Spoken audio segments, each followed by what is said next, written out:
জানতে পারছেন একটা কারণে তাবলীগ একটা বিশ্বব্যাপী একটা সংগঠন যেটা ২৫০টা দেশে পরিচালিত হয়। এই বিশ্বব্যাপী একটা সংগঠনের জন্য একটা আমির লাগবে যাকে আমরা সভাপতি বলি, এবং বিশ্বব্যাপী এই সংগঠনের জন্য একটা প্রাণকেন্দ্র মার্কাজ লাগবে যেটাকে আমরা মার্কাজ বলি, বিশ্ব মার্কাজ। এই দুইটা জিনিস অর্থাৎ আমির এবং মার্কাজ যুবাপন্থী লোকজন তারা মানতে পারতেছে না যে না একজন আমিরের নেতৃত্ব চলবে না, এটা শুরাই পদ্ধতি চলবে। এটা ব্যাখ্যা পরে শুনে নিয়েন। এবং বিশ্বব্যাপী একটা মার্কাজ সেটাও তারা মেনে নিতে পারতেছে না। এই দুই কারণে তারা আমাদের সাথে মিলতে পারতেছে না। যদি তাদের মধ্যে তাবলীগ মানে হলো মানা, ইসলাম মানে হলো মানা, কোরআন হাদিস মানা, আমিরকে মানা, ওনারা আমিরকে মানতে পারতেছেন না এবং ওনারা বিশ্বব্যাপী বিশ্ব মার্কাজ মানতে পারতেছেন না, বিধায়ী ওনারা এক হতে পারতেছেন না, আলাদা হয়ে আছে। সারা বিশ্বের মধ্যে ছোট্ট একটি দেশ হচ্ছে বাংলাদেশ।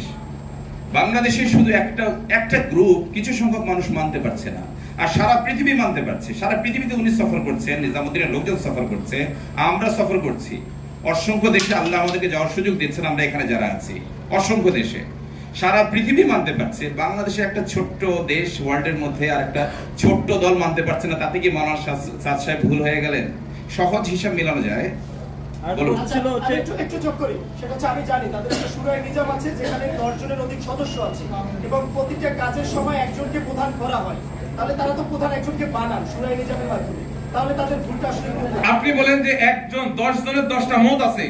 আমি এত বড় একটা সংগঠন এগিয়ে নেওয়ার জন্য একজন এক সপ্তাহের জন্য সে এক আমির হলো, পরবর্তীতে আরেকজনের মত আছে সেটা করবে, তৃতীয় সপ্তাহে আরেকজন করবে, চতুর্থ, এরকম 10 সপ্তাহ 10 জনের মতকে বাস্তবায়ন করবে।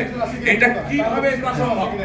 দেশ পরিচালনায় আপনি মনে করেন যে আজকে ডক্টর ইউনূস আছে, উনি চালাবে এক সপ্তাহ, আর একজন কোন ইনস্টিটিউটের প্রধান নাই, বলেন একটা কলেজের প্রধান আছে, একটা মাদ্রাসার প্রধান আছে, এত বড় একটা সারা ওয়ার্ল্ডের অর্গানাইজেশন, তার একজন প্রধান থাকবে না, আমিরের সাথে শুরা থাকবে, তারা পরামর্শ দিয়ে সাহায্য করবে। ইট ইজ দি ইসলাম। ইসলামের বাইরে শুরাই নজম বলতে কোনো ইসলামের দলিল নাই। দলিল হলো আমির থাকবে, তার শুরা থাকবে। তা আমির নাই, তার শুরার কি ভ্যালু থাকে? পাকিস্তান থেকে কয়েকজন নিলাম, ইন্ডিয়া থেকে কয়েকজন নিলাম, বাংলাদেশ থেকে কখন একত্রিত হবে? কোথা থেকে সারা পৃথিবীকে লিড দেবে? There should be must leadership, যে একজন লিড দেবেন।